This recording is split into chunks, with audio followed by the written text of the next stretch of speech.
For this week's retro review, I decided to take a look at the 1987 sci-fi action movie Robocop, directed by Paul Verhoeven.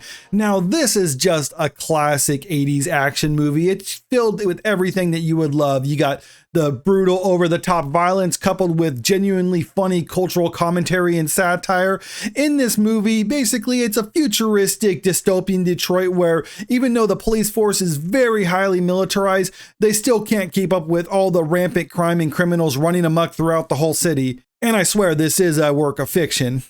The movie starts off with Officer Alex Murphy being transferred to the West Precinct in Detroit, and as soon as he gets there, things already seem pretty bad because 3 officers from that precinct were just murdered that morning by a known criminal, and he doesn't even have any time to adjust to the situation before he's told just to get his armor on and get out there on the streets with his new partner.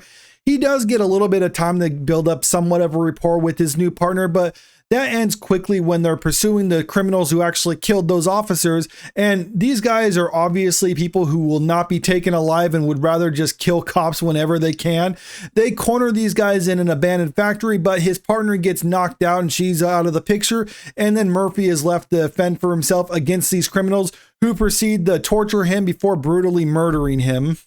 Meanwhile, Omni Consumer Products, or OCP, the corporation that pretty much owns all of Detroit and literally owns the police force, are having a board meeting where a senior president from the company, Dick Jones, unveils a product that he thinks will help with the policing in the city, and that's a giant mechanized robot called Ed 209, but things go wrong in a demonstration and one of the board members gets brutally killed. And let me tell you, this is a scene where they do not hold back on the violence. And in fact, the over-the-top violence goes from just something that's shocking at first to something that is just outright hilarious to watch. Of course, this looks bad for Dick Jones to have one of his robots brutally kill another executive in the boardroom of this company. But one of the funniest things about this is people are not seem to be upset by the fact that they just watch someone get literally blown away in front of them, but more just like, oh, it creates a mess, or this is going to look bad for the company. I just love the detached nature and how everyone just does not care about the loss of life. They just care about their own bottom line, which is part of the commentary that Paul Verhoeven has in this movie. But then you got another executive, Bob Morton, who understands that this is obviously bad for Dick Jones, so he tries to capitalize on it because he has his own idea for what they can do with the policing, and his idea is the Robocop program, where you get basically a dead officer and kind of rebuild them up in order to be like the perfect police force, because he's saying a robot alone can't do this job. You need to have some type of human element to it, and that's what he wants to do with the Robocop program. And since Murphy was just killed, he's the officer chosen to be the prototype for the Robocop program. And OCP basically get his body and more or less rebuild him from the ground up. There's even discussion about whether they should keep his left arm or not, because they could have saved it, but they decided to get rid of that because they want him to be as much machine as possible. He's more or less just living tissue built within this machine itself. Even his memory is completely wiped away, and he's only programmed with the 3 directives for Robocop. And that is to serve the public, protect the innocent, and uphold the law. There is a classified 4th directive that he has as well, but that doesn't come into play until later on. And by the time they finally do unveil him, he is just a complete hulking mech of a person with pretty much all void of humanity, because he is now just Robocop. He's no longer Alex Murphy. The rest of the movie has Robocop patrolling the streets and showcasing what he's capable of doing as a robotic officer for the city of Detroit. Meanwhile, he's also investigating criminals, the ones who ultimately killed him, Alex Murphy. And during this investigation, he slowly starts regaining his memories and slowly starts rebuilding his humanity, even though he's more or less just a machine at this point. And during this investigation, he starts uncovering conspiracy at the higher levels of OCP.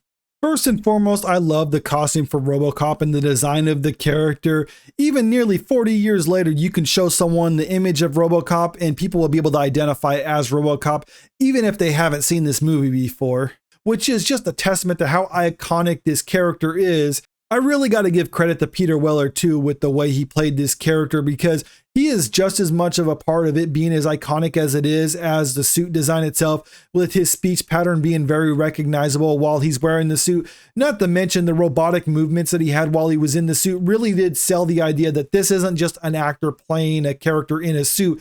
This is a machine itself on screen. And the makeup effects that they used towards the end of the movie to blend his actual face to the suit itself really holds up well even to today. Of course, not all the effects hold up just as well.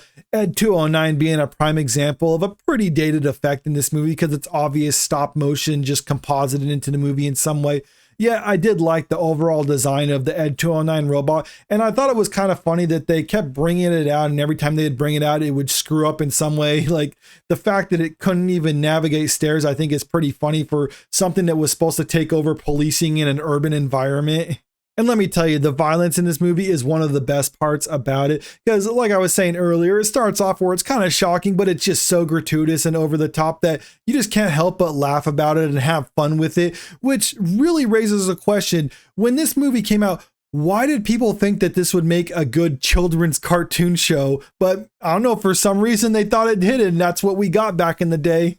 The violence isn't the only funny part about this movie either. There's great satire and social commentary sprinkled throughout the whole thing. I could almost consider this a sci-fi action comedy as a result of all that. Like you have this family board game advertised on TV called Nukem, and then you have these news anchors nonchalantly talking about two former presidents accidentally getting killed when the US's doomsday weapon misfires and hits their area where they live. Plus, there's the overall commentary about a major corporation that literally owns the police, and you find out that some of the executives are using that to try to drive up crime in certain areas in order to capitalize on cheap real estate. And that part is particularly funny to me because out of all the things in this movie, I think that's the most true to life thing, even though this movie is made nearly 40 years ago. And the reason I think that is obviously corporations don't literally own the police nowadays. But what they can own are politicians and district attorneys in major cities, and those individuals have an impact on the crime rate in their cities. And as a result, their corporate donors can help gobble up the real estate or benefit in some other way. And they'll give these politicians and DAs kickbacks or help fund their campaigns so that they can maintain their power. So while corporations don't directly own the police in real life, they indirectly own the people who do control the police. I know my analysis of this movie is probably pretty surface level. I'm not going to be one of those people who really dissects the messaging or the themes of this movie. There's a lot of other videos online you can find for that. All I'm saying is that this is just a good action movie, but it offers a little bit more to think about than just the typical 80s action movie. But still, you don't need to understand that in order to enjoy this movie because this has great violence, great fight scenes throughout the whole thing, and a plot that most people can follow that is interesting enough. So if you want to watch something like that, then I recommend this movie. But if you like an action movie that offers a little bit more that you can really dive into on a philosophical level, this is one of those movies too. So if you haven't seen this movie in a while, I recommend you revisit it because it, for the most part, holds up pretty well. But if you haven't seen this movie at all, I recommend you give it a shot. And that's why I'm giving this movie an 8 out of 10. But let me know what you think about this movie in the comment section below, whether you've seen it or not, or whether you actually plan on seeing it as a result of watching this review, because I'm curious what people have to say about it.